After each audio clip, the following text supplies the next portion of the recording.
Welcome to this explainer. Okay, so if you've even just glanced at the headlines lately, you might seriously think we're living right in the middle of a science fiction novel. Today, we're diving deep into the invisible forces that are actively shaping our global security. It's this wild, fascinating convergence of technology, warfare, and society. But to really understand what's happening on the modern digital battlefield, we first need to separate the sci-fi fantasy from our current reality. Think about the lore of Doctor Who for a second. Their great cyber war of the 51st century was this massive, flashy spectacle fought with, glitter guns firing gold dust. And hey, it's a super fun, imaginative concept. But our actual, real-world 21st century great cyber war, well, it's not being fought with blasters or lasers. It's being fought with ones and zeros. It is a completely silent, relentless arms race of incredibly sophisticated malware and state-sponsored hacking. The battlefield isn't happening in outer space, it's humming quietly right now in server rooms and laptops all over the world. So how exactly did we get here? To figure that out, we kind of have to look back at the internet's original sin, back in the 1960s. When researchers first built ARPANET, which was the precursor to the internet, it was just this small, closed network of trusted academics. Since they literally all knew each other, they prioritized quick access over security, meaning they completely skipped building in user authentication. Our sources point out that building the internet this way is the exact equivalent of saying you don't need a license to drive a car. Imagine the chaos on the roads. And honestly, that lack of foundational security, that's the root cause of almost every digital vulnerability we're dealing with today. Because of that early oversight, cyber warfare isn't just some isolated, dramatic event that happens once in a blue moon. It's a constant state of being. Experts call this persistent engagement. We've moved way beyond old-school espionage. Today, nations are constantly probing, testing, and exploiting each other's digital defenses every single day. It's woven deeply into modern hybrid war strategies, running right alongside things like economic sanctions and massive disinformation campaigns. And the craziest part? They're actively weakening their adversaries without anyone ever formally declaring war. This completely changes how we have to think about conflict. Think about traditional kinetic warfare. You drop a bomb, you see a visible crater, right? The damage is physical, localized, and impossible to deny. But cyber warfare is totally invisible. It operates in this newly recognized fifth domain of war, a man-made digital landscape that has absolutely no borders. Traditional battles happen at a specific place and time, but cyber attacks, they happen everywhere, all at once, putting civilian safety, power grids, and critical infrastructure in constant jeopardy. Now, this borderless battlefield didn't just pop up overnight. It started innocently enough back in 1971 with something called Creeper. It was basically just a simple, self-replicating virus made by a researcher who just wanted to see if it could be done. But fast forward to 2007, a real-world political argument over a bronze soldier statue in Estonia triggered the first-ever cyber attack on an entire nation, completely crippling their banking and government services. Then, in 2014, a massive corporate hack completely exposed Sony Pictures. We went from harmless academic experiments to full-blown geopolitical weapons in just a few decades. But the real turning point, that was Stuxnet. Stuxnet proved without a doubt that invisible software could literally cross over into the real world and cause massive, catastrophic physical destruction. It wasn't just some data breach trying to steal emails, it was a precision cyber weapon. Before it physically destroyed the heavy machinery inside an Iranian nuclear power plant, it infiltrated their highly classified systems and, get this, it actually played AC/DC music out of their computer speakers at 1:30 in the morning, getting louder and louder every week until the plant melted down. It was a massive wake-up call that physical infrastructure was now a prime target.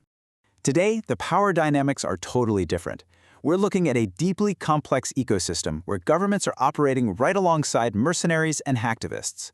You don't just have to worry about traditional nation-states anymore. The battlefield is multipolar and completely decentralized.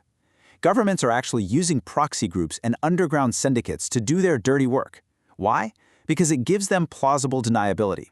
It totally blurs the lines of who is actually attacking you. So for a regular corporation, you aren't just fending off some lone hacker in a basement. You could be in the crosshairs of a highly organized, state-funded syndicate. And if you're wondering what the actual economic stakes are, just wrap your head around this number. By 2025, it's projected that proxy hacking groups will wipe out a staggering 300 billion euros from Germany's economy alone. 300 billion. That is immense wealth just completely erased through digital theft, ransom, and operational downtime. When you can attack a nation's economy directly like that without ever needing to physically bomb a factory, you're in a whole new era of warfare. It proves that financial stability is just as vulnerable as a power grid. Plus, because our global economy is so incredibly intertwined, the collateral damage of these attacks can be absolutely apocalyptic. Take the NotPetya attack, for example. It was initially designed to target a specific piece of Ukrainian accounting software. But because just one single computer in a Maersk shipping office happened to be running that software, the attack broke containment. It spread like wildfire and took down Maersk's entire global shipping network, halting ports all over the world. Attackers don't even need to target you directly anymore. They just compromise a trusted vendor in your supply chain, and boom, everything grinds to a halt. This level of interconnectedness has really turned ransomware into a weapon of mass disruption. Right now, ransomware is involved in a massive 44% of all data breaches globally. And listen, these groups aren't just locking up your files for a quick payday anymore. They are stealing highly sensitive information, threatening to leak it to the public, and aiming to create maximum operational chaos and embarrassment. It's a highly organized strategy designed to cripple hospitals, schools, and local governments. They've turned basic cybercrime into an incredibly effective tool for hybrid warfare. Now, complicating all of this even further is the double-edged sword of artificial intelligence. AI is vastly accelerating both the attacks coming at us and our ability to defend ourselves. On the offensive side, attackers can use AI to completely automate their scouting, create malware that adapts on the fly, and generate ultra-convincing deepfakes to manipulate public perception at a terrifying scale. Defensively, sure, AI lets us process millions of data points to spot threats and trigger instant responses, but here is the truly chilling asymmetry. Attackers only need to succeed once. Defenders have to succeed every single time. So how do we actually fight back against an automated, borderless threat? Well, the tech sector simply cannot sit on the sidelines anymore. A big part of the answer lies in focusing on dual-use technologies. We're talking about innovations in healthcare, AI, and computing that serve everyday civilian needs but also double as national security assets. We have to break down the walls between the rigid defense sector and fast-moving tech startups. And crucially, we need to update venture capital rules, which currently block a lot of critical funding for security innovations, which is basically fighting with one hand tied behind our backs. But here's the catch. Even the most advanced AI defense systems in the world are completely useless without human minds to run them. And right now, we are facing a terrifying global shortage of 4.5 million unfilled cybersecurity roles. You can build the most amazing software ever, but without people who truly understand the code, the geopolitics, the psychology, and the risk management, the tools will fail. Education, rapid upskilling, and pulling diverse talent into the cybersecurity world are literally our core pillars of defense right now. Looking past our current struggles and zooming out to the 2040s, we really have to ask how we survive this in the long term. Frameworks like the singularity principles offer some real hope here. The idea is that advanced AI could eventually act as an impartial monitor to keep global peace. Think of it like highly intelligent, totally independent safety inspectors for digital weapons. If we embed fundamental safety principles into our tech from day one and use AI to assist in international governance, we might actually navigate this mess and enter an era of incredible abundance and security. So the Great Cyber War isn't sci-fi anymore, and it's definitely no longer just a problem for governments to handle behind closed doors. It's happening on your phone, in your bank account, and across the supply chains that keep our world running. Whether you're building the next big tech startup, studying to fill that massive workforce gap, or just trying to navigate the digital world safely, your awareness matters.